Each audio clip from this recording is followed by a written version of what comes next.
Was that? That might like him too. I carried on the ball. Was that? I beat you too, bro. No? I got my covered though. I got it covered.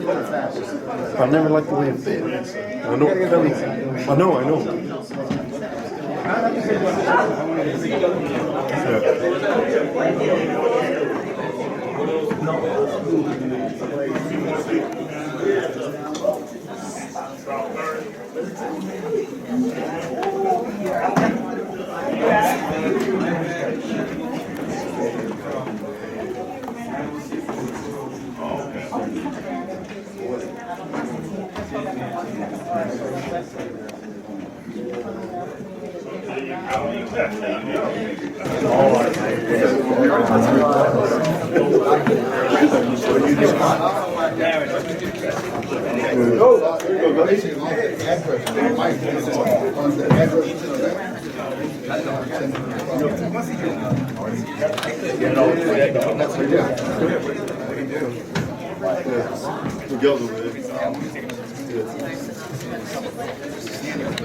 Yeah, I mean, there's more seats. You're just kind of, the seats open.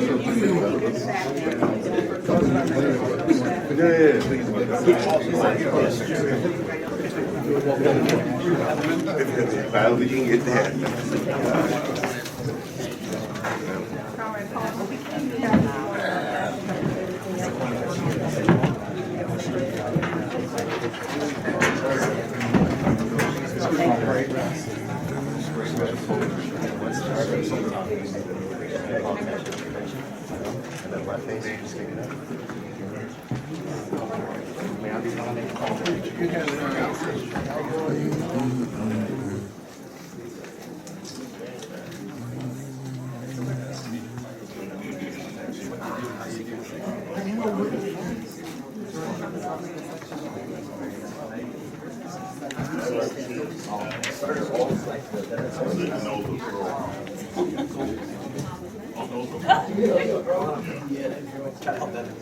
Their phones.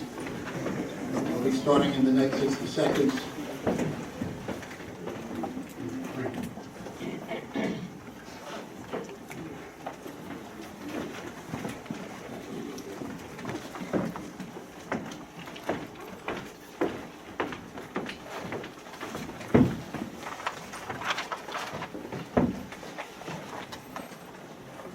Good morning and welcome. My name is Kelly Atkinson. I'm the Northern Region Vice President of the National Market Point Marine Association. I am so excited to see all of you here today, especially the families that we are honoring today. We've planned a magnificent event, and we're sure that everyone here will take something away with them. From Moffett Point Camp to today's battlefields, courage has never belonged to one race, one background, or one story. It has always belonged to those willing to stand, to serve, and to sacrifice. The Moffett Point Marines stood shoulder to shoulder, not divided by color, but united by commitment. They belonged, they served, they sacrificed. And in doing so, they did more than defend the nation, they reshaped it. They changed the United States military, and in time, helped change the country itself. We are delighted to share their story with you today. Color Guard, Orted, Hoot!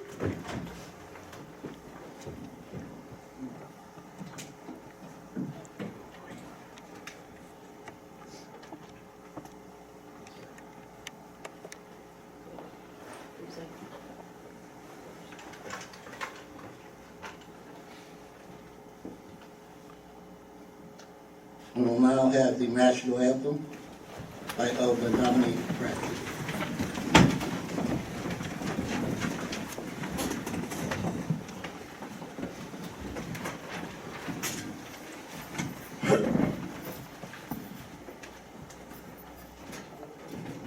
Oh, say, can you see by the dawn's early light what so proudly we hailed at the twilight's glass gleaming, whose broad stripes and bright stars through the perilous fight, o'er the ramparts we watch, were so gallantly streaming, and the Rockies' red glare, the bounds bursting in air, gave proof through the night that our flag was still there. Oh, say does that star-spangled banner yet wave o'er the land of the free and the home of the brave.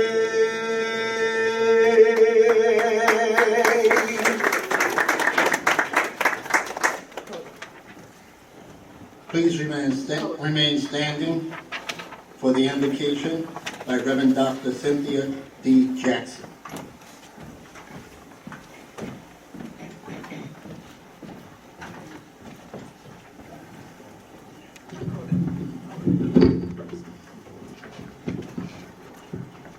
If you would just bow your heads and close your eyes.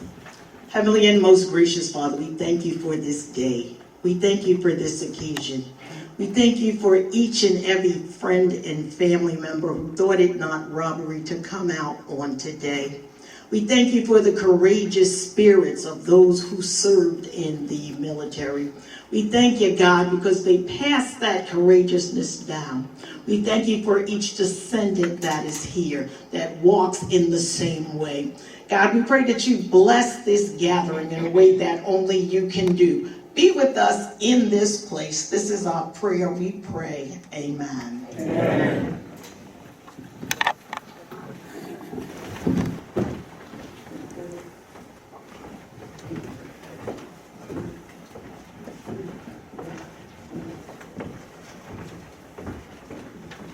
You may be seated. I'm going to ask the detail page, we can ensure that the program is passed out. Just make sure all the family members get the programs.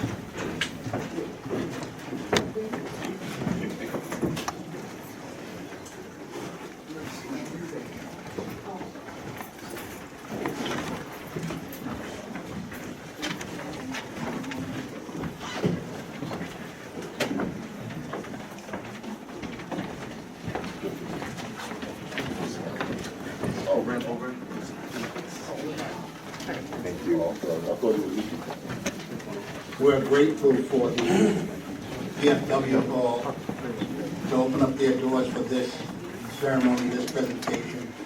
That's going to honor one of their own lifetime members of this VFW Hall, and also an honor to all the families that are represented today. We have 5 different families with us today, and this is not unusual for us. We do these types of ceremonies all across the country. And it's rare when we find a living prophet. We typically expedite everything because of the age of these men. In January, we were in Bedford, Massachusetts, at the VA Center with a 97-year-old entrepreneur. So we're always privileged and happy to locate another Martha Point Marine. At this time,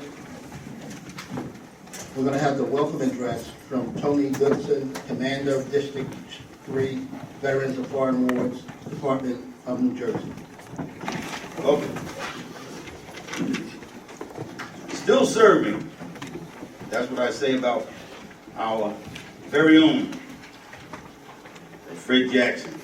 But to the Harris, Boykin, John, Lashley family, thank you for coming here today and sharing this extraordinary experience with us. I know that Fred's been around in the membership of this organization longer than me, and I've been here 30 years. So Fred, thank you for coming today. Welcome to Montford Point Marine Association. They were also recipients of the same award back in 2012. Welcome to Jersey City elected officials that may be here. Welcome to the VFW State Commander Ken Hageman, who is here in the house. Welcome to the veteran community. For this 1 second, please stand. All veterans, please, on your feet. All veterans, on your feet. All veterans, on your feet. Thank you, man. Thank you for your service. And welcome to our other guests, family members, and the community. We invite our community on the first Tuesday of every month. We call the Feed the Vets program, and I will briefly mention as I go. As I said, Fred, you're still serving. How could you serve at your age? By inspiring us. Inspiration, Fred. Inspiration, because you inspired me. I can't wait to be like you. Yes, I can. But in the meantime, I've been the commander here for quite a while, and every meeting that we have, our senior vice commander, who also doubles as our service officer, checks on our elderly veterans, and Fred is always being inquired about as to his health, his stability, and we often wonder if we would ever get him back in here again. And look what it took to get Fred here. The most glorious occasion that you could ever ask for. Maggots, cockroaches, sissies, mama's boys. Pardon my language, but that's what they do to us in the military. Break us all down, and they build men. We finally come to our maturity, and we serve. Where you are now, behind the screen, you will see the Samuel R. Shelton VFW Post 2294 letters and writing that signifies a tremendously long history of veterans of foreign wars. There's nothing light. We make light of it now because we survived. Fred is a survivor, and all the other veterans that you saw here, not all of which are VFW members, but they're all veterans who served, and we thank them for their service. Well, they build us up, and then they set us free. We come back to the community, and we try. We don't always succeed, and some of the ones that have gone in harm's way don't come back. But those who do, we try to survive so that we can inspire and continue to inspire. And that's why you're here today, to celebrate 5 recipients of the Congressional Gold Medal. Now, before I turn this historical event over, at our Feed the Vets program, as I mentioned earlier, I would encourage everyone here to listen carefully about this. Every first Tuesday, at 1800, for the civilians at 6 o'clock, 6 p.m. That's why we use we call it military time, but it's 24-hour time, so there's no distinction between AM and PM. That's my teacher's instinct in me. I'm retired. But at 1800, we assemble in this same spot, and we lock hands, and we say a prayer. And that's to inspire and encourage some of our soldiers and sailors and Marines, whoever else may be in the military, that are guarding the gates of freedom. At that moment, that prayer, we wish that a collective burst of energy goes out to inspire those in harm's way, as we said. They also are serving in other capacities. But I always say, if you went through basic training, you're eligible, because basic training is what I call cockroaches and pollywogs, or whatever you want to call us. They break it down and build you back up into men. So thank you very much for coming. You are amongst the men of the military here. Thank you very much.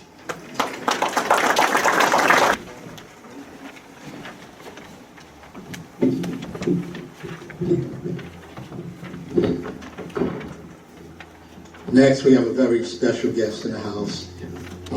I'm delighted to be able to introduce him.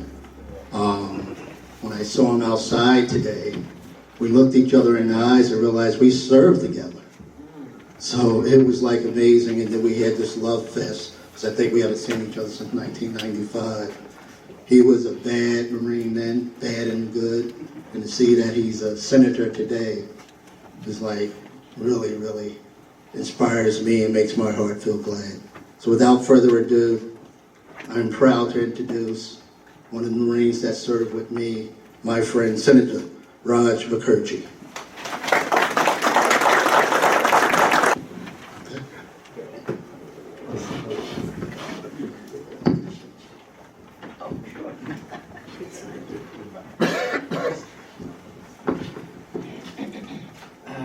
Well, it's an honor to be here at the National Point Marine Association. The association has carried forward the legacy of the first black Americans who entered the United States Marine Corps from 1942 to 1949 and trained at what was then a segregated training facility in New River, North Carolina. It's interesting as we approach the 250th birthday of our democracy this July, and we just celebrated the 250th birthday of the United States Marine Corps in November. Hoorah! That for so much of the history of our democracy, when we're wondering about human rights and all that we are continuously striving to protect today, that until the Civil Rights Act was passed in the middle of the 20th century, for people of color throughout American history, they really didn't get to enjoy what we celebrate our democracy for so much of that 250 years. Despite the fact that they gave all and they sacrificed. And I think that that's interesting. I think that it's interesting that we say, oh, this is happening right now, this is happening right now, and the framers of the Constitution of our Republic are rolling over in their grave. Well, the framers actually were not a monolith. And when you read the Federalist Papers and you remind yourself of our history back then, about so much of the discord and disagreement among the framers, including about slavery and other things, there was a great deal of tension in our democracy back then, and there remains a great deal of tension in our democracy today. And that actually gives me hope that our democracy will endure. But anyway, we can never forget, and we must always remember. Remembering is a proactive thing. It takes action on our part, as opposed to letting ourselves forget. We must always remember the contributions, the legacy of black Americans, black Marines who served our country in uniform. But today I'm honored to present these proclamations on behalf of the New Jersey Senate and New Jersey General Assembly. And if we could call up, do you want me to call up the recipients now or do it after more remarks are given to the, okay, all right. Come on up. Yeah. Well, let me just see, we're going to call up. Okay. Corporal Ashley, thank you. All right, and to honor and posthumously congratulate PFC Raymond Harris, is there someone here to accept on behalf of PFC Harris?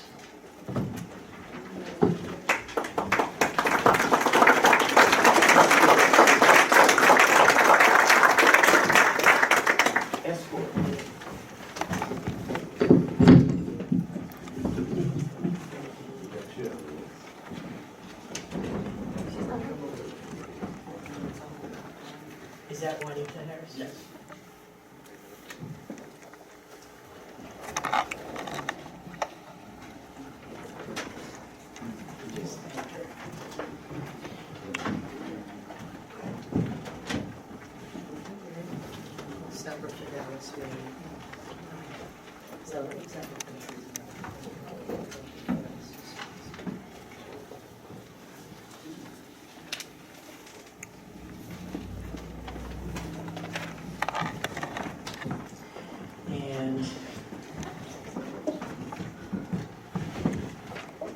Gunnery Sergeant Thomas Allen Boykin, Gunny Boykin, and the recipient will be his daughter, Robin Boykin. Randall.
And PFC Fred Jackson.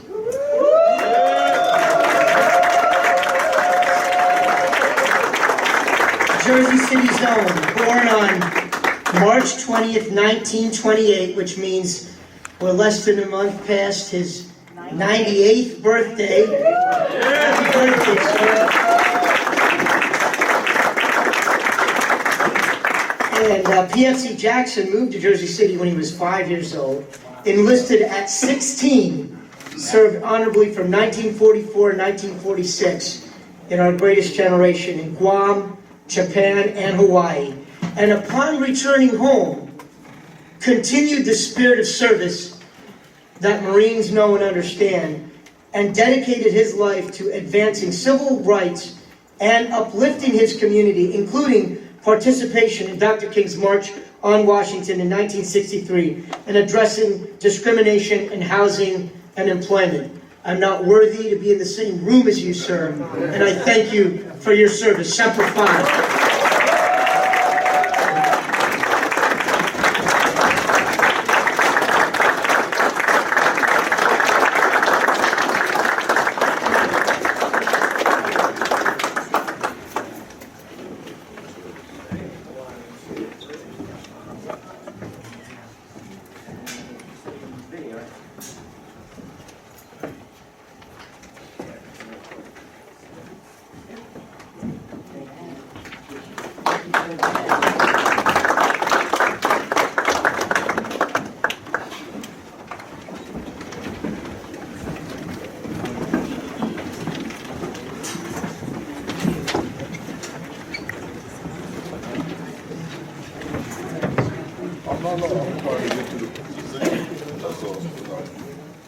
Congress doesn't always get everything right, but I would say today, these congressional gold medals are well-deserved in acknowledging the invaluable service of these Marines to our nation.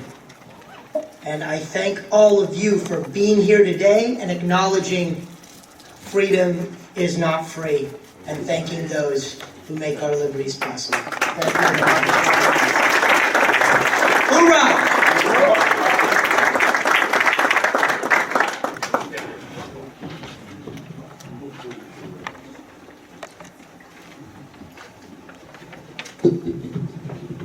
So we're going to continue on with the program.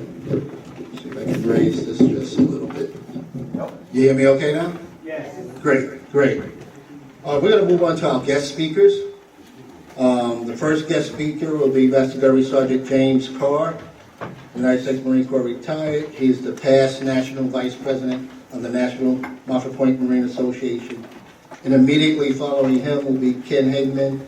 He is the State Commander of the Veteran of Foreign Wars Department of New Jersey.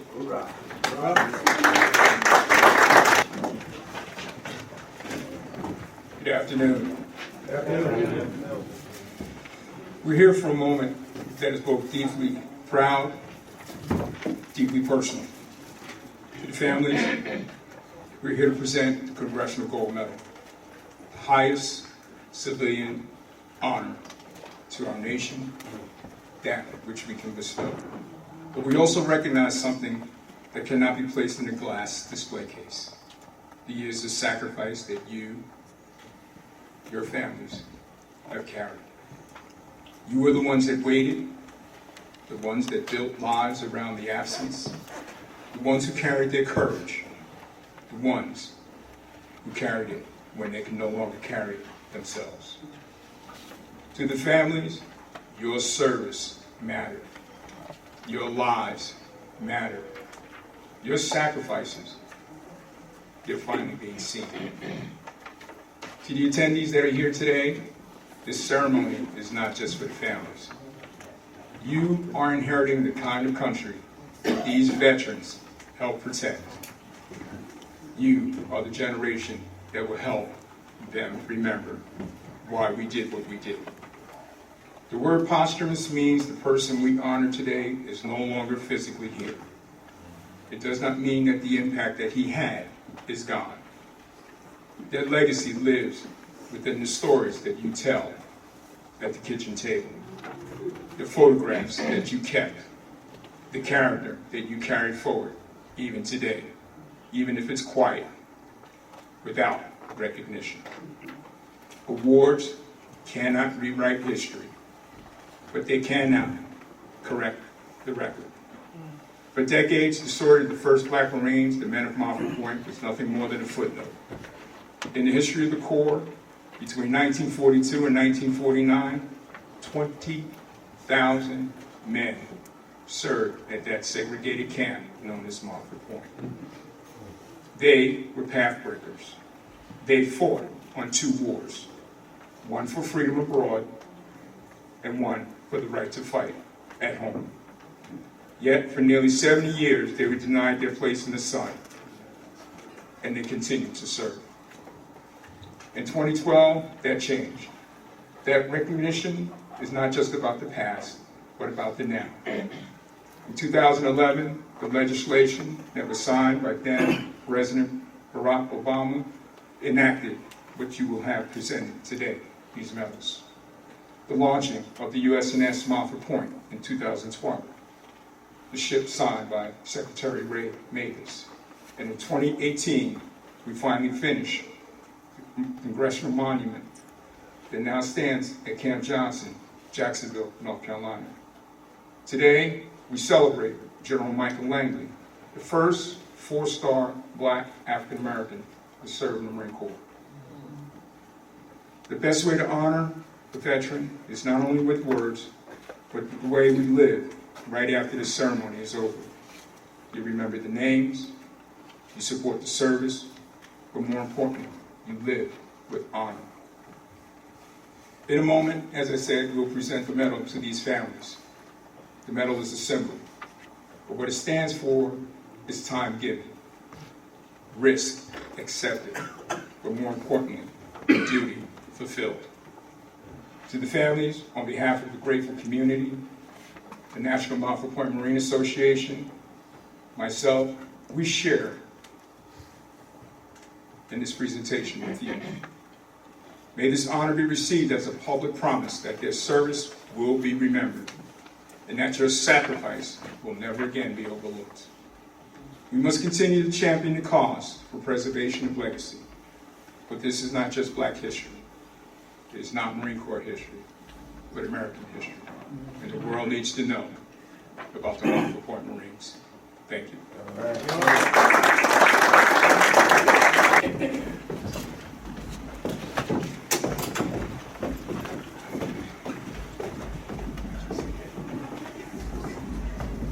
Good afternoon. I'd first like to thank Kelly and Master Gunnery Sergeant Carr and all the Montford Point Marines for keeping the legacy and the sacrifice of these Marines in the forefront, educating the world about what happened. I'm honored to be here today to recognize the service of 5 Marines: Corporal Fred Jackson, Private Roderick John Bernard, Gunnery Sergeant Thomas Allen Boykin, Private First Class Raymond Harris, and Corporal William Edward Lackey. They were all trailblazers who served with honor and distinction. They left a legacy of courage, tenacity, and determination that lives in the hearts of all Marines today. We know that the first African-American recruits arrived in Montford Point in Jacksonville, North Carolina, under hostile and discriminating conditions. Despite the obstacles, these men continued to voluntarily join the Marine Corps, with approximately 13,000 Montford Point Marines deployed overseas during World War II, many serving in action in places like Saipan, Guam, Palau, Iwo Jima, and Okinawa, with 87 killed in action. After the war, Montford Point continued to operate, with more than 20,000 Black Marines receiving training at the camp. Montford Point Marine service inspired Americans, all Americans, and their sacrifice was instrumental in the progress made in desegregating the Marine Corps in 1949, 167 years after the first African American served in the Marine Corps during the Revolutionary War. Way too long, but they're the men who made it happen. We should all be motivated by the courage of these 23,000 men who volunteered to go onto the breach in a defiant embrace of challenge, relentless effort, courage in the face of adversity, and a refusal to accept racism. They had a willingness to sacrifice themselves for future generations. Today, the Veterans of Foreign Wars of the United States reaffirms its commitment to our chartered purpose to maintain and extend the institutions of American freedom. As such, the VFW represents for fighting for American rights, civil rights, and humanitarian impulses that have always guided VFW's principles. As long as I am the state commander, we will continue with the premise that all veterans are green, and we shouldn't be divided by race, gender, or any other reason. May we all leave here today honoring the Montford Point Marines service by picking up the torch they left and continue fighting for social change for future generations as hard as they fought. Thank you.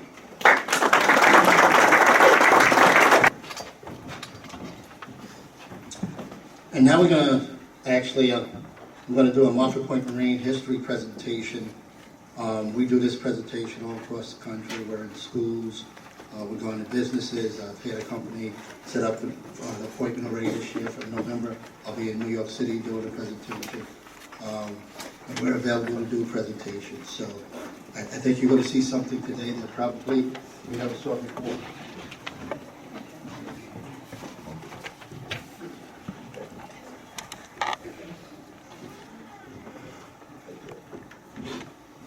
I'm actually going to come back.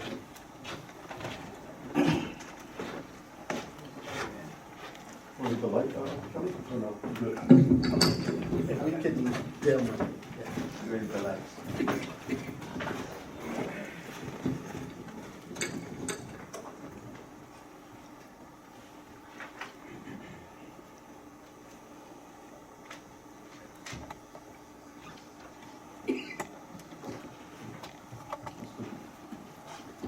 All right, no sleeping. Like anybody snoring, we're going back to boot camp. And somebody said, what you said it was? Scallywags and cockroaches? Those were nice names. In the Marine Corps, they were not that nice. All right, this presentation is about the Martha Point Marines. And before we start talking about the Martha Point Marines, we have to understand, because people say the first black Marines were the Martha Point Marines. Yes and no. And I'm going to tell you the story about how we got to where we are today. Martha Point Marines, 1942 to 1949. But we have to go back and talk about the Continental Marines. And we have to understand the difference between the Continental Marines and the United States Marine Corps. Now, when I'm in a school, especially in middle school, you'll be surprised at the answers when I say, what's a Continental Marine? They're like, Marines that go out in space. But crowd looks a little older here. So I'm going to assume we all know Continental Marines and United States Marines. One of the things that'll help you, the Continental Marines wore green. Right. We learned in the school about what? The redcoats, right? Redcoats are coming. Continental Marines wore green. November 10th, 1775, Continental Marines were started in Tun Tavern, which is located in Philadelphia, Pennsylvania. Captain Samuel Nichols was the Marine officer in charge. The birthday of the Marine Corps that every Marine celebrates all over the world is November 10th. Right. April 1776, the first African-American to fight in a Marine role was John Martin, also known as Keto. That was way before the keto diet. He was an enslaved person who escaped from Delaware, joined the Continental Marines, and was assigned to the Continental Naval vessel USS Reprisal. And that vessel's captain was Captain Lambert Wicks. And they were tasked.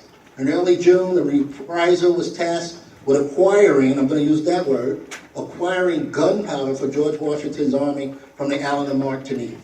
And they were successful. They got 500 barrels of gunpowder. But upon returning and coming around Cape May to go towards Philadelphia, where George Washington was headquartered at, the British were waiting. They hit a blockade. And that's when you had the Battle of Turtle Gut Inlet, which was the only Revolutionary War battle fought in Cape May County, New Jersey, and resulted in the first death of Lieutenant Richard Wicks, was actually the brother of Captain Wicks. They lost 200 barrels of gunpowder in it, but that was a successful mission. You got 0, you come home with 300 barrels, successful mission. And there's Cape May, and there's Turtle Gut Inlet. Now, since we're in New Jersey, everybody here knows Cape May? Yes. Anybody ever been to Wildwood? Yes. Wildwood Crest? Yes. Well, what you see circled right there, that's Wildwood Crest. And that's where that battle was. So the next time you walk in the boardwalk down there, remember, John Martin was there. October 1776, Captain Wicks was ordered by Congress to proceed to France in the reprisal with Benjamin Franklin, who had been appointed the Commissioner to France. Nowadays, it would have been the ambassador. If you recall, during that time, France was the ally of the continental states. The USS Reprisal became the first continental naval vessel to enter European waters, which actually caused a big stir there. And unfortunately, on October 1st, 1777, during a storm, the Reprisal was lost off the banks of Newfoundland, killing all aboard except the cook, which I'm like, if they got all these continental marines, a cook, Cook is the only person that survived, so I guess a Navy guy wrote the history book on this one. George Washington, crossing the Delaware.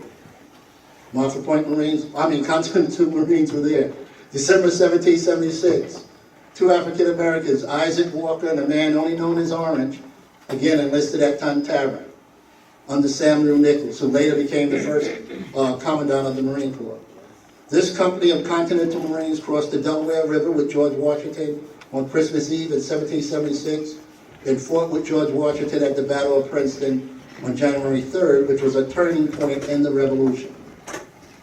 During Washington's encampment at Valley Forge, from December 1777 until June 1778, over 700 black men were listed on that roster, including Continental Marines Isaac Walker and Orange. And this is history. If you go to Valley Forge National Park, you will actually see this monument there. So the history is all around us. We don't know where to find it sometimes. And the interesting thing, what's inscribed on it, it says, in honor of the patriots of African descent who served, suffered, and sacrificed during the Valley Forge encampment 1777 to 1778. During the American Revolution, there were 2,000 Continental Marines. At least 13 of them were African Americans, but the military opportunity was short-lived. After the American Revolution, the Continental Marines were disbanded. And basically at that time, the war was over. And Congress does what Congress does. They said, hey, why do we need a Navy? Why do we need a Marine Corps? We're at peace. So the Continental Navy and the Continental Marines were disbanded. 1796 is very interesting. Because remember we talked about France being our ally. Now the colonies of the United States is threatening to go to war with France, and George Washington, who's now the president, appoints James McHenry as Secretary of War. James McHenry was from Maryland, so if you ever went down 95 to Maryland and you go through the McHenry Tunnel, that's named after James McHenry. There's Fort McHenry down there, named after James McHenry. Anybody here been through that tunnel? Friends with James McHenry? Okay, friends of James McHenry, that's great. As part of the restructuring, the military secretary of war, Henry, issued an order. No Negro, mulatto, or Indian is to be recruited. Was James McHenry referring to them? Oh, okay.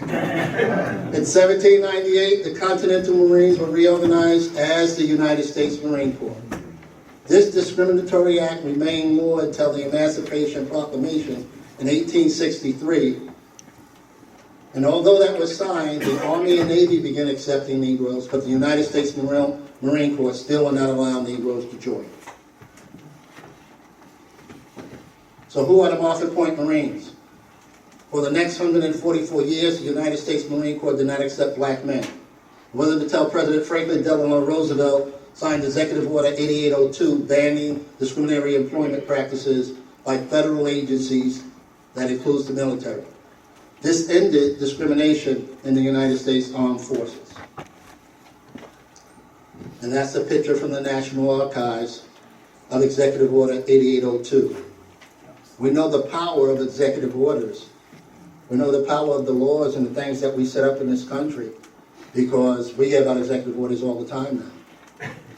No, I'm not being funny. I'm seriously, when I'm in schools, this is teaching them about how the law works. And all these things, the Congress, the Senate, and all that. This is a part of it. It's important to understand that. Executive orders are not always bad. And most of the time, they're very good. Now, whenever there's progress and change, there's always resistance. This paper is from the Black Dispatch out of Oklahoma City. And you see this right across the top. Black Marine Ideal discuss white officials. And then you see in that little box that's highlighted, it says naval recruiting of Negroes to begin June 1st. So this is to begin June 1st. Now, there was further resistance. The Marine Corps Commandant at the time was a gentleman by the name of Thomas Holcomb, who declared that African Americans had no right to serve as Marines. He further stated If it was a question of having a Marine Corps of 5,000 whites or 250,000 Negroes, I would rather have the whites. And then, in addition to that, you had the senator from South Carolina, the governor from South Carolina, Governor Maybach, who was a staunch segregationist, issued an order that Negro men were not allowed to come to South Carolina for recruit training at Marine Corps Recruit Depot, Paris Island. So it was just what the Commandant needed in his back pocket. But that didn't stop the executive order, and that didn't stop progress. On June 1st, 1942, at 12:01 a.m., Alfred J. Masters became the first African American to enlist in the United States Marine Corps since the American Revolution. And that photo you see of the newspaper, that's him at the post office in Oklahoma City. So it was Oklahoma City that had that big highlight that said, Black Marine Ideal discuss people. Well, the first Marine to enlist was in Oklahoma City. And the reason why 1201 is so significant, the recruiters knew that as of June 1st, they could start recruiting. And the folklore is that there was basically a contest to see who could get the first Black Marine. So they were ready, because nobody's in the post office at 12:01 a.m. with a Marine Corps colonel in the picture there, to enlist. August 26, 1942, Howard P. Perry from Charlotte, North Carolina, becomes the first Black recruit to arrive or to show up at Moffett Point Camp in North Carolina. He got on a bus on the 25th, woke up on a bus on the 26th, and funny story, I'll keep it short. He thought he was going to Paris Island, and he made a big stink about it. He was refusing to get off the bus, refusing to stay there, wanted to go to Paris Island, and that's how he became the first Marine to be signed in. Because one of the drill instructors said, okay, get in this line here, this one's going to Paris Island. And he signed in, and we know he stayed right there at Moffett Point. So Marines, drill instructors have been doing that since the beginning of time. Yeah, we can fix your problem, just get in this line right here. Moffett Point Camp, 1942 to 1949. So a little bit about the camp. Moffett Point Camp was an empty, abandoned camp that hadn't been used since World War I. It didn't have any housing. It had been out of use for years. It was infested with everything you'll find in North Carolina swamps. The first two platoons of men had to build out the camp. And when these men were interviewed, they stated they had never heard of Moffett Point Camp. So there were men signing up, happy to join the Marine Corps, all assuming they were going to go to Paris Island. That's the boot camp I went to. I know they send some of the soft guys out to, what's that place in San Diego? There's another Marine Corps boot camp that, the soft guys go there, the tough guys go to Paris Island. At least that's what my drill instructor said, I believe. Moffett Point Camp served as a segregated Marine Corps recruit training depot. Over the next 7 years, approximately 20,000 men graduated, joined the Fleet Marine Force, served gallantly during World War II, especially in the epic battles of Guam, Peleliu, Saipan, Iwo Jima, Okinawa, and other places that are not even listed there. Their actions and bravery helped lead to the segregation of the United States Marine Corps in 1949. Marines in action during World War II. This is the Battle of Saipan. You see Staff Sergeant Curvin and Corporal Love receiving the Purple Heart for wounds they received during the war. I tell people when I'm in schools and stuff and doing a presentation, the Purple Heart is the only medal that no one in the service wants. There's only one way to get that medal. You have to get injured during war, or you lose your life during war. So it's not a medal that everybody wants. PFC Kenneth J. Tibbs was the first Moffett Point Marine killed in action. That was at the Battle of Saipan. He was from Ohio. He was 19 years old. He had just turned 19 2 weeks before his death. He had only been in the Marine Corps for 7 months. Wow. He received the Purple Heart, the American Campaign Medal, the Asiatic Pacific Campaign Medal, World War II Victory Medal.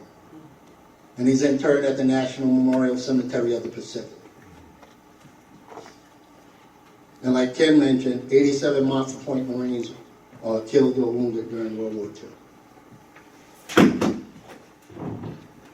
Frederick C. Branch. Frederick C. Branch was the first black officer, commissioned officer in the Marine Corps. He actually joined, fought in World War II, was overseas, came back, and then after he came back from overseas in 1945, November 10th, the Marine Corps birthday, we like that day, he was commissioned and became the first commissioned officer. One of the things to understand about the Marine Corps, like we said, that ended discrimination, but it didn't end segregation, but there were still discriminatory practices. So every man that went to Moffett Point Camp came in as a private.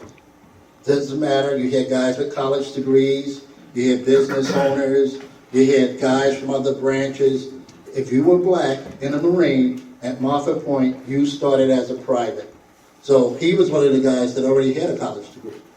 Nowadays, you know, if you have a college degree, you join the military, you want to be on the officer role, right? Unless you want to stay on the enlisted role. They didn't have a choice back then. July 1948, Executive Order 9981 by Harry Truman, and this order banned segregation. So we had 8802, which ended discrimination, so you're in but you're not equal, and now you have 9981 that ends segregation. Now, when we say end segregation, it just wasn't for black men. So when we talk about Moffett Point, it was any men of color. So when you look at the history of some of the men of Moffett Point, they were Caribbeans, just like in our armed forces today. Everybody's not American that fights. I fought with some great, I won't say fought. I served with some great guys that, you know, were from Europeans and South America, came, joined the Marine Corps, served with them, phenomenal Marines. Same thing back then. It was the color of your skin. It was the color of your skin, right? That's where the prejudice lied. And also for women. There were no black women in the Marine Corps at this time.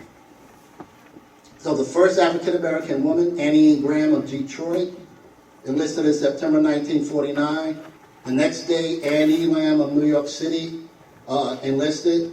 Both women were together at boot camp at Paris Island because in 1949, once that was signed, 81 was signed, they actually shut down recruit training at Moffett Point Camp.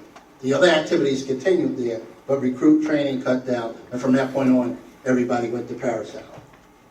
And in 1950, Annie L. Grimes of Chicago enlisted in the Marine Corps and went on to become the first African-American woman officer in the Marine Corps. And don't ask me about the name Annie, I just think it was popular back then. And there's Annie Grimes, the first African-American Marine woman officer, and she was also the first black female officer to retire with a full 20-year career. Pathfinder. And that's Annie Grimes and Annie Graham at a Moffett Point actual banquet in 1984. So I want to talk about a couple of legends. When the Marines first arrived at Moffett Point, of course there were no black drill instructors, there were no black Marines. So the first year, from 42 until about mid-43, end of 43, and we'll see that a little bit later, we had the first black drill instructors. It started with 6. And these two men, Sergeant Major Edgar R. Huff and Sergeant Major Gilbert Hashmark Johnson, are kind of legendary giants of Moffett Point Camp. Sergeant Major Edgar R. Huff, March 1943, was assigned drill instructor. In November of 44, he became the field sergeant major of all recruit training at Moffett Point Camp. From the end of World War II until May of 1949, he was the non-commissioned officer in charge of recruit training at Moffett Point. In 1955, he was the first African American to be promoted to the rank of sergeant major. He served in all 3 wars, World War II, Korea, Vietnam, 2 tours. His personal decorations include 3 Purple Hearts. Remember we talked about Purple Hearts. 3 Purple Hearts, 2 Bronze Stars with Combat V, 3 Commendation Medals, the Navy Achievement Medal, and of course the Combat Action Medal. Sergeant Major Gilbert Hashmark Johnson. Prior to the Marine Corps, Gilbert Hashmark Johnson served 6 years in the Army, 9 years in the Navy, and then he completed 17 years in the Marine Corps. He was actually 37 years old when he went through boot camp at Moffett Point Camp. During his naval tour, he served with the Pacific Fleet. It was on the USS Wyoming when the Japanese attacked Pearl Harbor. In the Navy, he was an officer steward first class, equivalent to a Marine Corps gunnery sergeant. Any gunneries in here? All right, me. To become a Marine, Johnson had to enter the Corps as a private. Imagine that. He came in as a private, and that's how he got the nickname Hashmark. Because if I was in my dress uniform today, and I haven't worn that in a long time, but if I was in it, you would see my rank at the top, and you would see stripes here. Those hash marks are your service years. As a private, you have no stripes. So imagine a private walking around. Number one, they've never seen a black Marine, and now you have the audacity to have these service stripes. It just didn't match up. And there was a lot of problems with that. It's 1943, he was among the first black men to be trained as Marine drill instructors. As a member of the 52nd Defense Battalion on the island of Guam in World War II, he personally led 25 combat missions. They were not letting black men lead combat missions. He protested, ended up leading 25 combat missions, retired with 32 years of military service, and in 1974, Moffett Point Camp was renamed Camp Johnson in honor of Gilbert Hashmark Johnson. And this is a picture of the first 6 drill instructors. So they all were promoted to PFC, so they all have a stripe. But look at this. See that there? Each stripe represents 4 years of service. So that's how he got the nickname. And if you will go down to Camp Johnson today, you'll see a sign. Camp Johnson, home of the Moffett Point Marines, Camp Lejeune. 1977, remember we talked about Frederick C. Branch. Branch Hall was dedicated at Officers Candidate School and Marine Corps Base Quantico. So they dedicated a building in his honor, the first black Marine officer. Also, the USNS Moffett Point. 2003, the USNS Moffett Point Expeditionary Transfer Docks, ESD ship, was commissioned and put into action. That's where you see it's loaded at. And if you're ever in Chesapeake, Virginia, that's its home station, you might can catch it there and actually go on a tour. They do tours of the USNS Moffett Point. If you got an organization, kids, all that, you can sign up and take them down there to go on the tour and go on the ship. Want more information? Our info is on the back. I could definitely connect you with the people there. See, that was my time check. I know we got plenty of time. Lieutenant General Frankie Peterson. October 1952 was the first African-American Marine Corps aviator. Very first one. September 1979, he became the first African-American Marine Corps general, and when he retired in 1988, after 38 years of service, he was the senior aviator in the entire services. Earned him 2 call signs, Silver Hawk and Gray Eagle, from the Marine Corps and from the U.S. Navy. And like it says there, at his retirement, by date of designation, he was the senior aviator in all of the armed forces.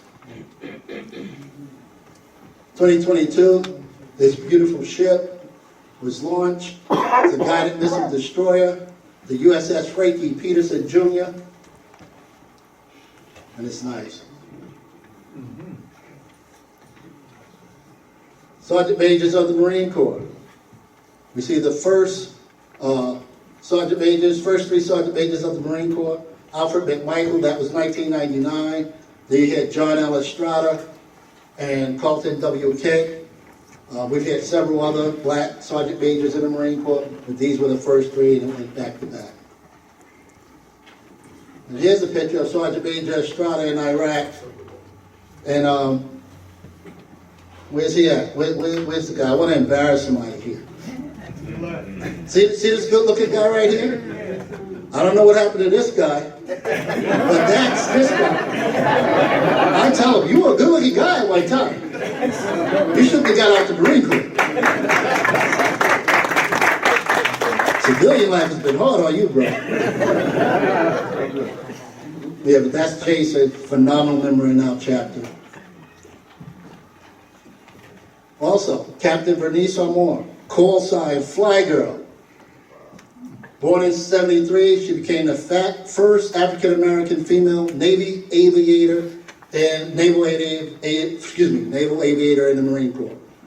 She also, in 2003, became the first female, not black, not white, the first female, period, that was a Marine Corps combat aviator.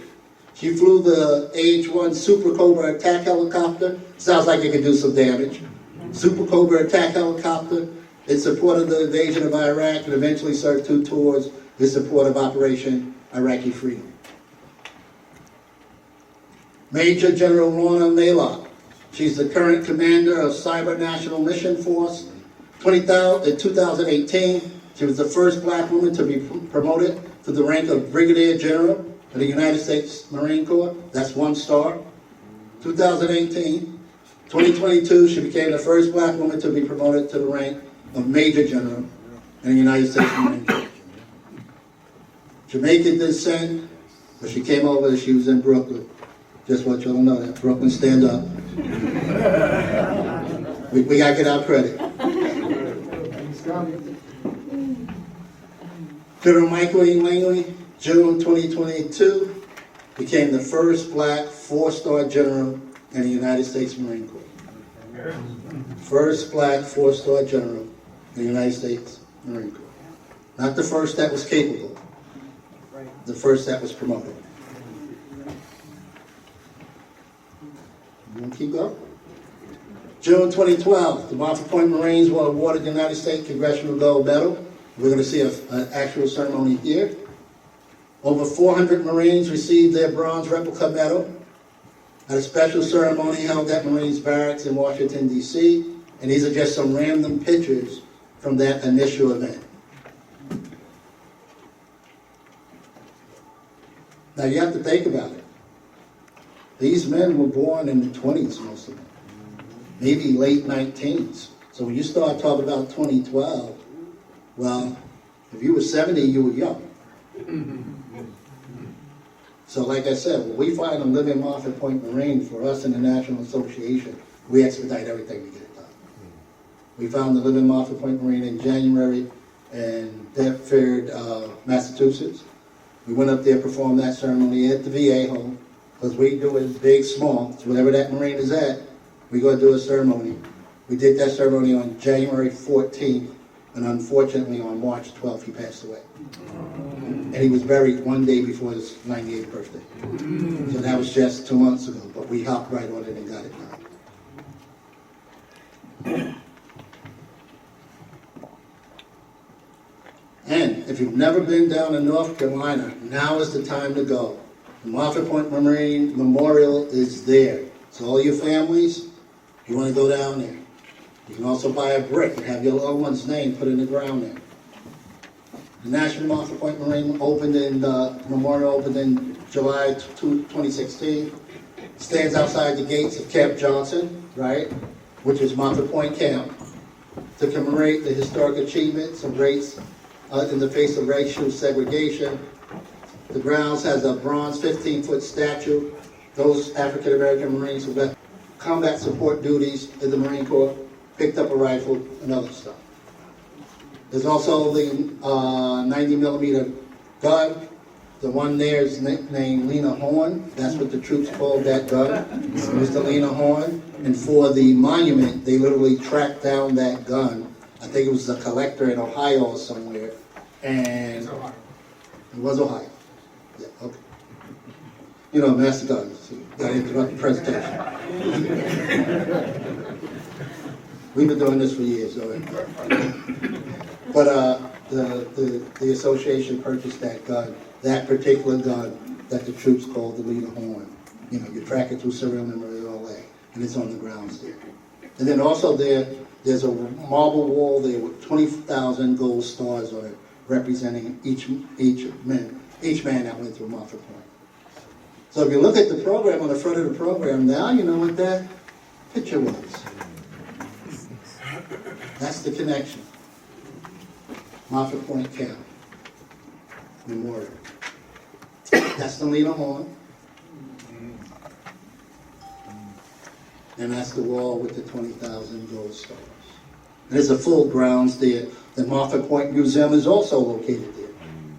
So right outside the gate is the memorial, and right through the gate is the Moffett Point Museum. So, we're at the end of this presentation. I want to thank you for your attention, but we need your help. We need your help. 20,000 men went through Moffett Point Camp. We've identified a little over 4,000, which means there are 16,000 families that need your help, and my help, and everybody in this room's help. And all you got to do is tell the story. What you heard today, what you've seen today, tell the story. So let me explain to you why we're here, why telling the story is so important. We're here today because Jason, the good-looking guy, Jason was at the range and saw a Marine wearing a group of men and one guy hit on a Marine Corps hat. And when one Marine sees another, we have to do a whole thing. We can't tell you it's a secret, but we do this thing. Right? We do this Marine thing. And, you know, he went up and they did the thing, and he's talking to these 4 guys. And one of the guys in that group said, oh, and he started talking about Moffett Point. He's a great ambassador. Started talking about Moffett Point, and one of the guys said, oh, I know about Moffett Point. My friend's father is a Moffett Point Marine. And he's alive in Jersey City. So I get a crazy text from him saying, hey, and I'm like, you better give me that guy's number. You better track him down. And sure enough, I talked to Greg, and he's like, yep. And we started working the process of getting the paperwork together so we could validate everything. And we ended up here today. Ended up here today just by telling the story. I did a presentation, was that February? We was at the Young Marines? I did a presentation, North Jersey Young Marines, in February. At the end of that presentation, one of the adult volunteers there came up to me and said, hey, this is phenomenal. While you were doing the presentation, I called my friend to see, because he's a Marine, and he told me his father was a Marine. And I said, you better give me that number. And that's why Kerry is here today. That was the friend. So it's just talking. And Kerry said, you got to call my friend. His father's a Moffett Point Marine. And that's why the Harrises are here today. So it's just tell the story. Tell the story. Think about it. The greatest generation. Most of these men came home, and the veterans kind of lived in the same neighborhood. So if you grew up with your grandfather or at your grandfather's house or your father or whatever, typically it was some other veterans on that block. And if he was a Marine, there probably was at least another Marine on that block. Now, you might not be talking to them anymore, you know, but you can mend it and say, hey, I know your father was a Marine, or I know your father was in the service. Guess what? I just got a Congressional gold medal. Maybe you deserve one too. And it doesn't matter if they don't know for sure. We're going to sort it out. All you got to do is contact us and say, I think I know someone. And if you can give us a grandson, a nephew, it might be someone that never met the person. But if you can give us that family member, we do all the work. And then we do something like this to honor. So I'm deputizing all of you today to go out there and share. Info, that's our email for info. It's on the back of the programs. Also, there's a number on the back of the programs. You can reach out to us. Now, we got something special going on. You want to talk about it, or you want me to talk about it? You talk about it. So, and like I said, there's some phenomenal people in our chapter. They do this incredible work. Jason came up with this idea about, I guess 2 or 3 weeks ago. He hit me up and he says, hey, I want to do this. He says, I want to start a petition because I think we should have a Moffett Point Marine statue, some sort of statue, and a statue for the Marie Peniers in Military Park in Newark. and Newark is the perfect city because of its mix and everything else. And I said, all right, go for it. Next thing I know, we got petitions out, we're doing all this stuff. So all of you guys, you young people can scan that. I'm gonna scan, then we got papers up here. Yeah, and the papers on the chair. Please share that information. All we need is a signature. We're trying to get 5,000 signatures. I know we're over, I'm sorry, we're trying to get 1,000. We're over 500. So there's some time today. All we want is a petition. It might be something that asks for a donation. That's not us. You don't have to donate. We want a signature. We just want a signature to say, yeah, I support this effort.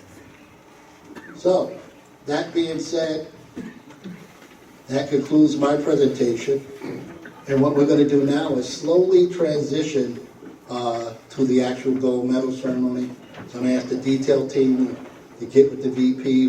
We want to bring some chairs up front for the medal recipients. So give us about 5 minutes and I'll transition. We'll get the lights back up and then we'll go right into the gold medal ceremony. Thank you.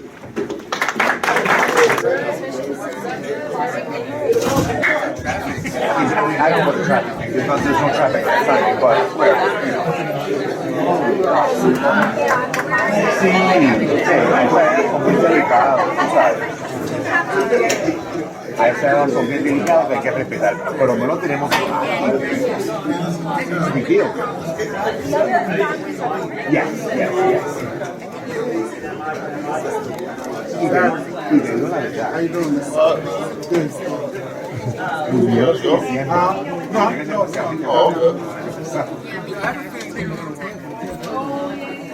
Pero eres what it is. Pero no quisiera que se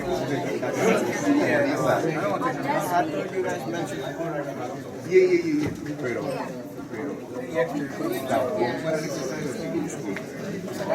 all right, I'll be able to take more.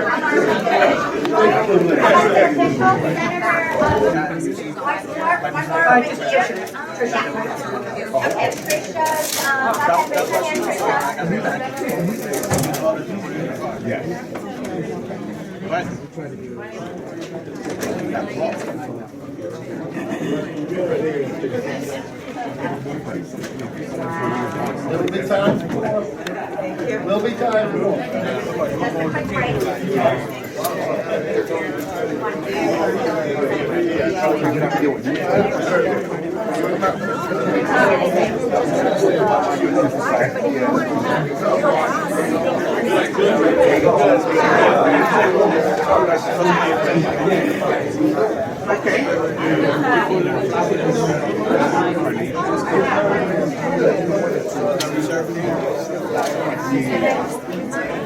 Everybody please get seated. We'll begin shortly.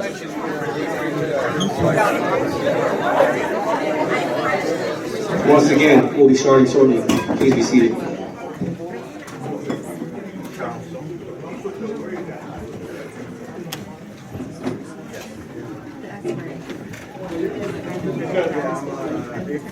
All right, good afternoon. My name is Andrew Sellers, and I will be serving as the host of the Congressional Gold Medal Ceremony.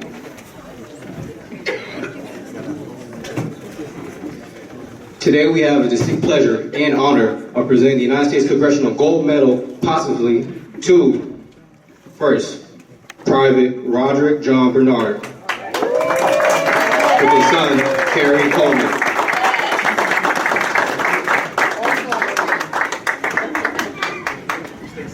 Second, Gunnery Sergeant Thomas Allen Boykin, with his daughter, Robin Inez Boykin.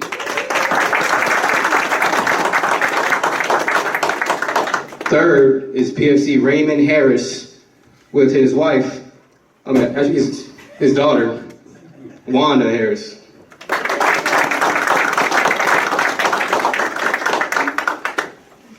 Fourth is Corporal William Edward Lashley, Nate Irwin, son-in-law, not favorite. And finally, our distinguished recipient today is 98 years old. 98. PFC Fred Jackson.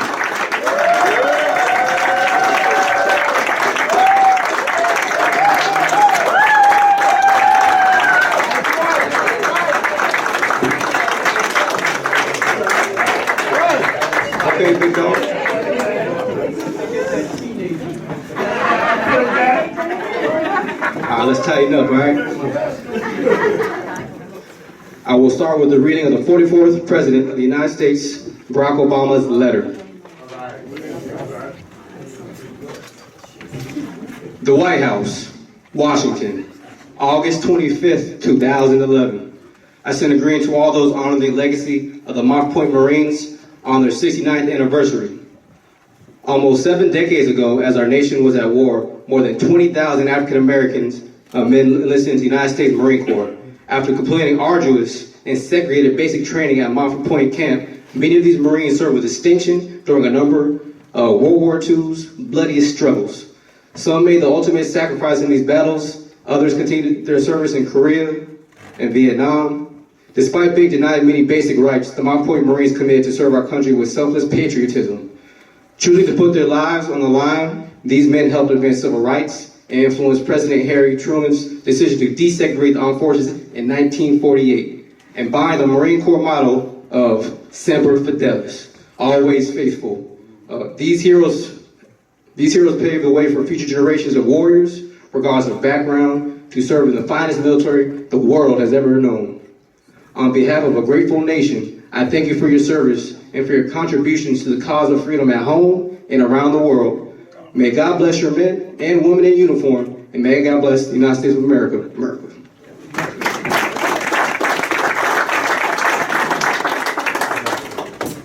Detail, please present Obama's letters.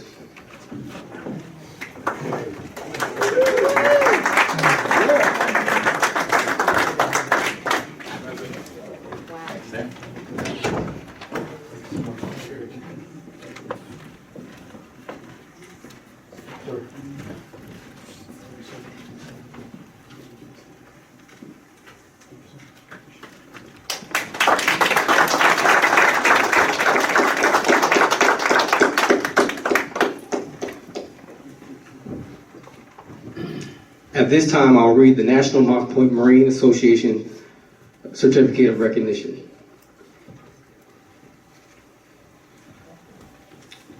National Moss Point Marine Association Certificate of Recognition, United States Congress Congressional Gold Medal, awarded to Roderick John Bernard, Thomas Allen Boykin, Raymond Harris, William Edward Lashley, Fred Jackson, in recognition of honorable service during the period of 1942 to 1949 while promoting peace and stability for the United States of America during World War II. The people of this nation are forever grateful. In a unanimous and bipartisan vote by the members of the 112th Congress of the United States, the Congressional Gold Medal Bill, H.R. 2447, was approved to be awarded to the first African American Marine recruits to enlist and attend boot camp training at the segregated Camp Moss Point, North Carolina. The 27 June 2012 awarding of the Congressional Gold Medal to the Moss Point Marines, a bill, H.R. 2447, was signed by the President of the United States of America, President Barack Obama. The Congressional Gold Medal is the highest civilian honor bestowed by Congress for distinguished achievement. The Moss Point Marines dedicate contributions of perseverance, courage, and outstanding service on and off the battlefield has inspired social change in the United States Marine Corps and America. Therefore, be it known, this certificate identifies the recipients as having earned the title Moss Point Marine. His devotion to duty reflects the great credit upon himself and was in keeping the highest traditions of the Marine Corps and the United States Naval Services. Mr. Ronald C. Johnson, National President, National Moss Point Marine Association. Mr. Craig Little, National Vice President, National Moss Point Marine Association. Confirmed date, this 7th day of April, 2026. Presenting the national certificates.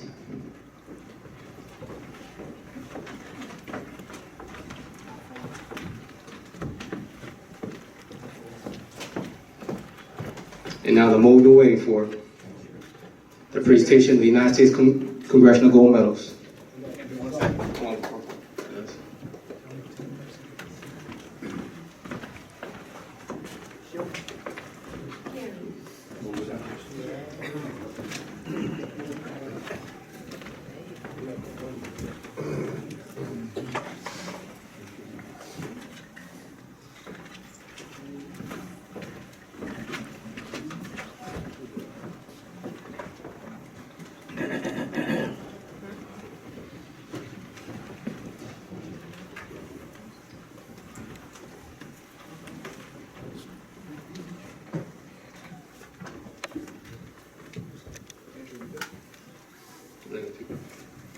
And now the moment we have been waiting for, the presentation of the United States Congressional Gold Medals.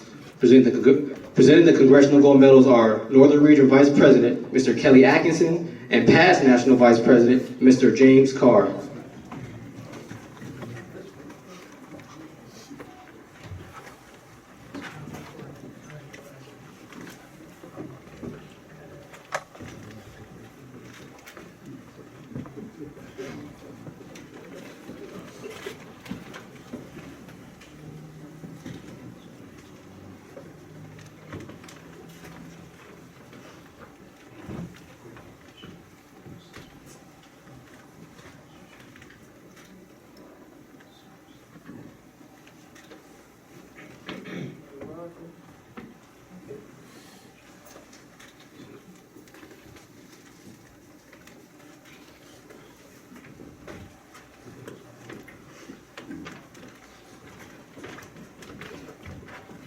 Name Jackson, on behalf of the grateful nation, the United States Marine Corps and the National Marine Corps Association, I'm delighted today to present you with this Congressional Gold Medal that you've earned, sir.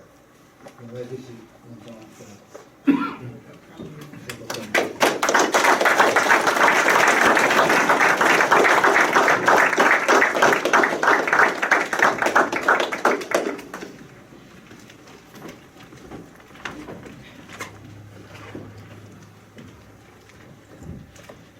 Let's get the pictures. We want to get a quick picture.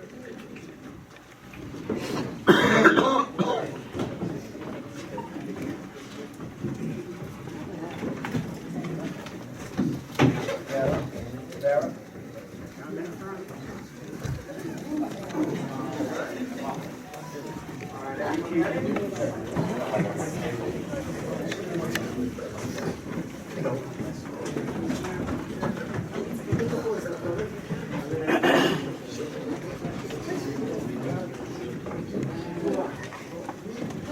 Okay, ready? Everyone on three. 1, 2, 3. Amazing. 2 more photos. 1, 2, 3. Last one. Beautiful. Thank you.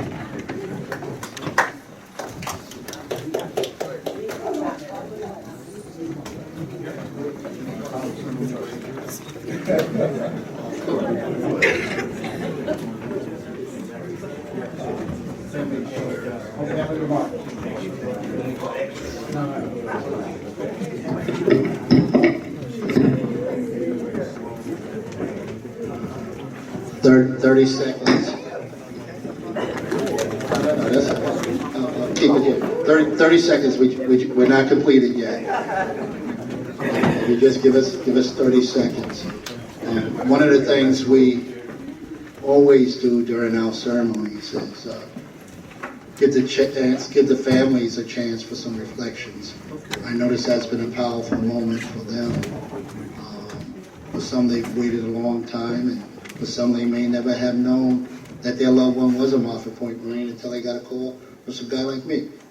But we want to honor them today because this is their day, and we just go right down the line. I think this will reach it, may not?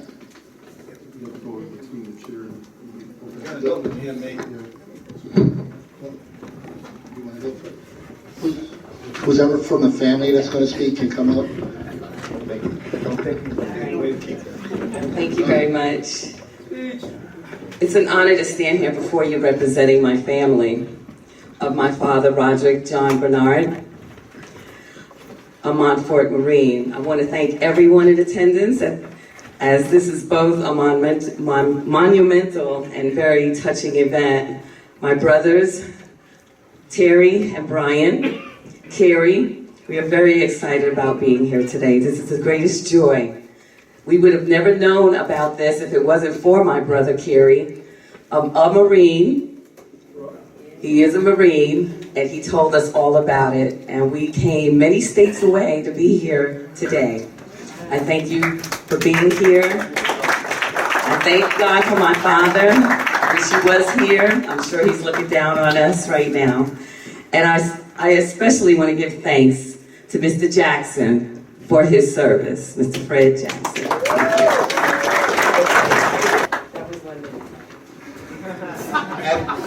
Thank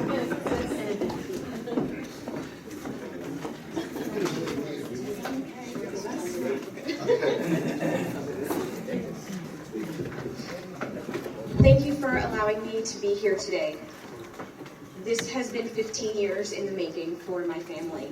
I knew my grandfather did something that was a really big deal, but I never knew where to start.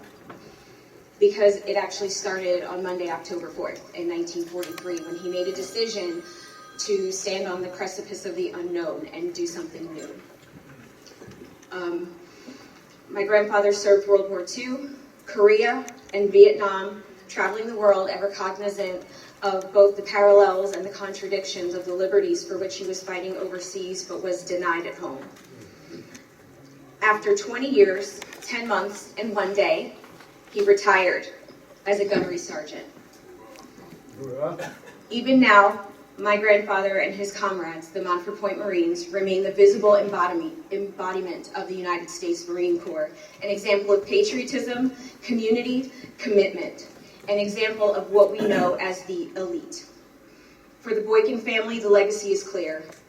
Adversity, hardship, and misfortune will never excuse a failure to succeed, for they are the foundation on which we add the blocks of resolve, resilience, resistance, and when necessary, a touch of respectful obstinance.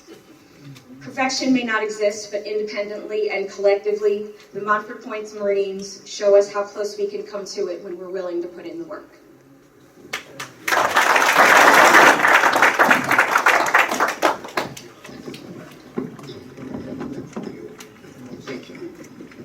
Good afternoon. On behalf of my mother, who will be turning 90 on May 6th,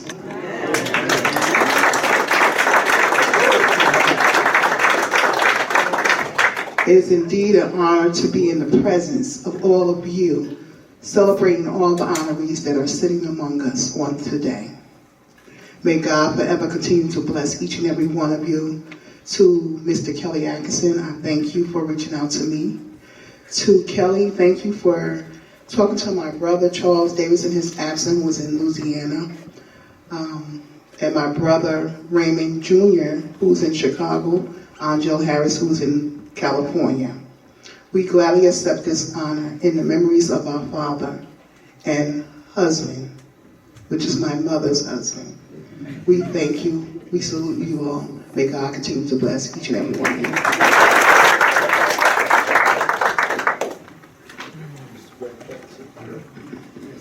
Yes, I want to thank you, Ms. Kelly, for reaching out to me.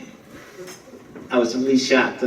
Troy was told, but got a call from, he used to hang out at the Giants Club in Jersey City. One of his buddies said, oh, he's a Marine. And I got the call, and they expedited the procedure, and here we are. My father changed his age from 18 to 16 just to join the Marines. His records say 1926, but he was actually born in 1928. I wanted to thank my wife, because our roles have changed. You know, my father took care of me growing up, but now I'm taking care of him. Thank my wife for helping me put up with him, and thank my siblings for being here, Deborah, Cynthia, Myra. My son is here, I'm so sorry. My son is here, Gregory II, my nephew Jay. My good friend Evan from high school came out. I want to thank again recognize all the other honorees that are here. I'm a little bit nervous, but thanks again.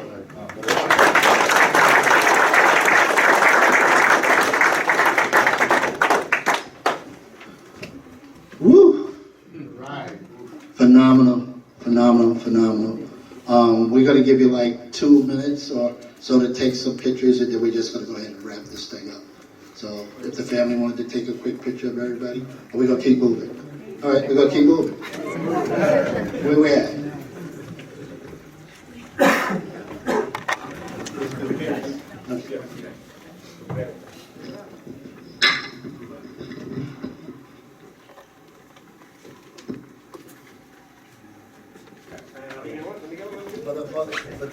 I'm going to be nosy doing this one. All right, ready?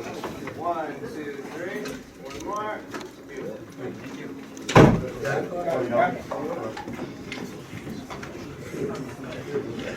At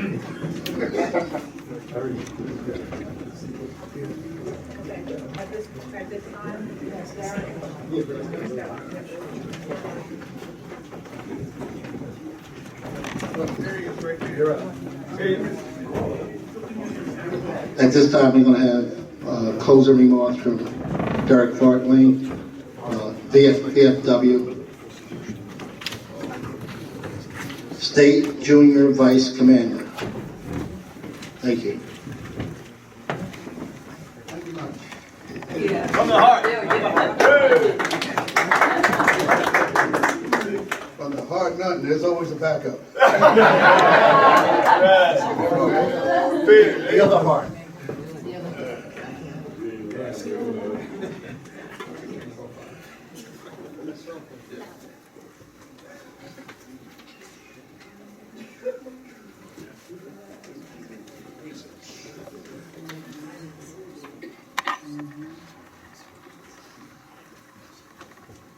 I recognize that there were some people here that weren't noticed before, and they were pointed out to me.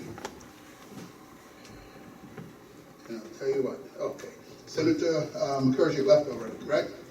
Yes. Yeah. County Commissioner Bill O'Day is here. Commissioner candidate Pam Johnson, Councilman Griffin, Councilman Laval, Hudson County Under Sheriff Brandy Warren. I know I just saw her face. Oh, she just left. Union President Patrick Keller, County Registrar Jeff Dublin, Rachel Mangrove from Glaring the Warrior, a nonprofit for cancer survivors, and Dr. Dia Bryant, Jersey City Deputy Mayor for Education. And also, Rida Ponte-Lipsky, Commissioner of Hudson County. Awesome. Thank you. My collection. Now, one of the things for today is that my illustrious colleague here, Gunny, same fifth grade, covered most of my points, which are that starting there in Tun Tavern, going with the raid on Tripoli, with the battles in the Pacific, of course, the Winter Start here at Monroe Point, and a few battles in between there. We've been there. We've always been there. And we'll always be there. I look upon that history there, and even my history. It's stated that when Monroe Point was first organized, the Commandant of the Marine Corps was against it, and lots of other senior officers. They testified at Congress that the Negro was no good to serve, and wouldn't prove to be much. Well, we're here, we've shown what we can do, and it'll always be that way. And for me, for my organization, U.S. Navy, I found that one of the greatest teams in the world has always been the Navy Marine Corps team, and always will be. With that in mind, I have a presentation to make.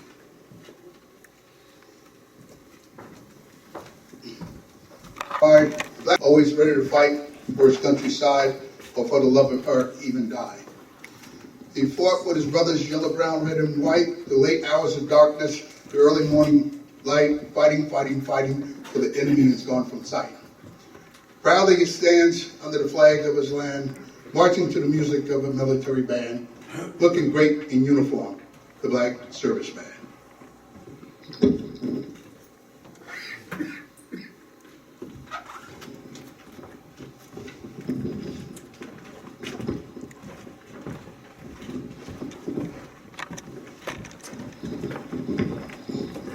With that in mind, that's a poem that I wrote Black History Month back in 1980. With a copy to present to our comrade of this post, Fred Jackson.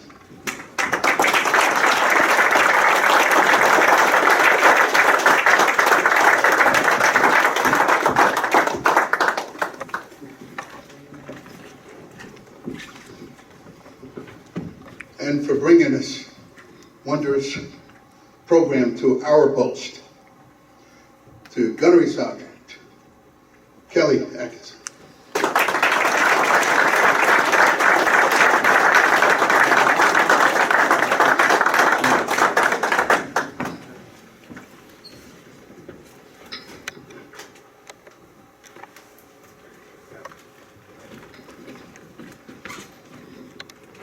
Is there anything else left on the program here? Just one thing. What? Just do my final minutes and then we're going to do the benediction. Yeah, that's it. That's it. Then we're done. I'd like to thank you much. I also want to recognize Commander Barry Jones of Post 7470 in Bayonne, New Jersey.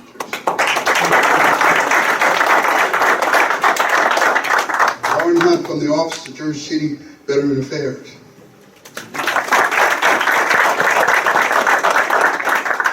Thank you. Sir. I'm going to be very brief so we can get to the benediction and then do some mingling. I just really want to thank the VFW here, Commander Goodson, who opened his doors. We do these type of ceremonies at all different locations, but when we found out Mr. Jackson was a member, Greg said, hey, I really would like to do it there. I said, let's do it there. And I started working with Vera and Commander Goodman, which Vera? Goodson. And Vera. And we put this thing, like we turned this thing around in what, less than 2 weeks? Like I said, we expedite it when we get it going. So I really want to thank you for your hospitality, for bringing us in. I want to thank the state commander for being here today, Kim Hageman.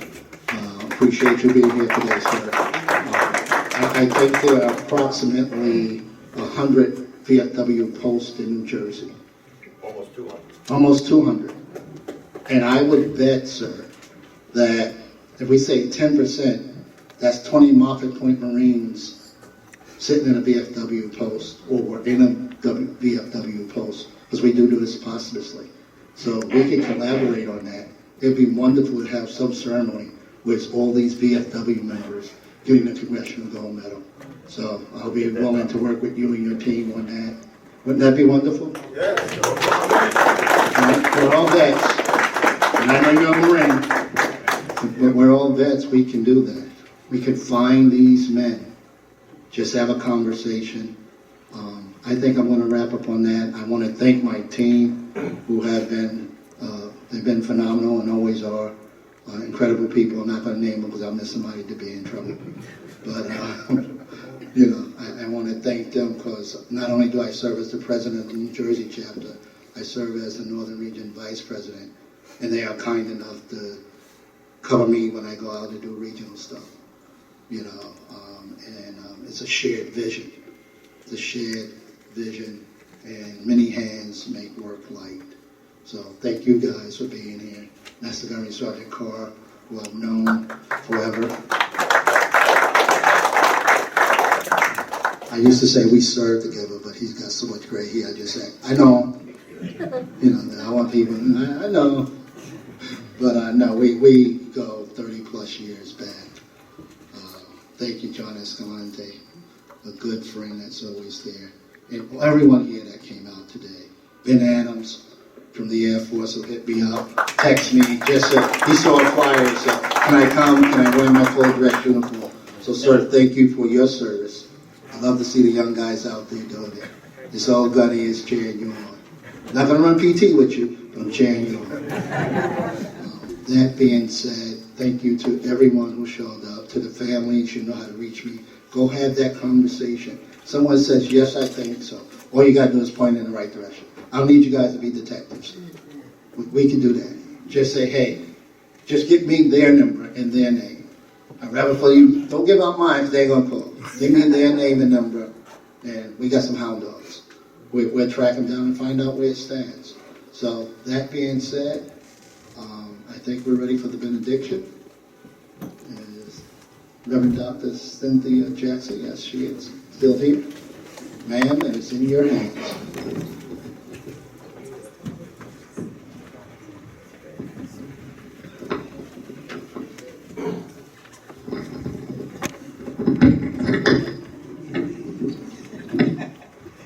Just before we close out, I'm just struck by the service of everybody. I am so appreciative of my dad being honored. But I just had a thought I wanted to share. These were young men who their journey started on the train ride when they were forced to change seats on the train on their way to North Carolina and to learn how bad the conditions were at Mumford Point. My dad is 98, but if you talk to him about Mumford Point, he remembers. He doesn't remember a lot of people, places, and things, but he remembers his experience in the Marines. So thank you for honoring him and for the service of, if I could just call their names, Roderick Bernard, Thomas Boykin, Raymond Harris, and William Lashley. In addition to Fred Jackson, we thank God for their service. Won't you please stand with me? Uncover. And now to him who is able to keep you from falling. May his countenance shine upon you this day and forevermore. To the only wise God, our Savior, be glory, majesty, dominion, and power, both now and forevermore. Amen. Amen. Cover.